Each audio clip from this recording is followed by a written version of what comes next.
श्रीमत्कश्यपवंशवार्धिशशिनः षड्दर्शनी वल्लभ श्रीलक्ष्मीनरसिंहवित्तविदुष श्रीवेङ्कटाम्बामणौ जाते नार्यदया सुधामयगिरा नारायणेनोदिते काव्ये चारुणि राघवेन्द्रविजये सर्गो भवत्पञ्चमः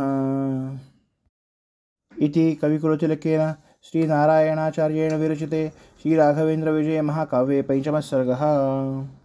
श्रीमत्कश्यपवंशवार्धिशशिनः कश्यपगोत्राच्या वंशाच्या वृद्धीमध्ये चंद्राप्रमाणे असणारे, षड्दर्शनी वल्लभ 6 दर्शनांमध्ये वल्लभ असणारे, पारंगत असणारे श्री लक्ष्मी नरसिंह वित्त विदुषः श्री लक्ष्मी नरसिंहाचार्य नावाचे विद्वान आणि श्री व्यंकटांबा म्हणू नारींमध्ये श्रेष्ठ असणारी व्यंकटांबा ही माझी माता जातेनं यांच्या पोटी जन्म घेतलेल्या आर्यदया सुधामयगिरा म्हणजे वडील असलेल्या लक्ष्मी नरसिंहाचार्यांच्या दयेने त्यांच्या अमृतरूपी वाणीने शिक्षण घेतल्यामुळे नारायणेनोदिते म्हणजे स्वतः नारायणाचार्यांनी रचलेल्या या चारुणी काव्ये मनोहर अशा या काव्यामध्ये राघवेंद्र विजयामधील सर्गो भवत पंचमः 5वा सर्ग पूर्ण झाला। श्रीकृष्णार्पणमस्तु, मध्वेशार्पणमस्तु।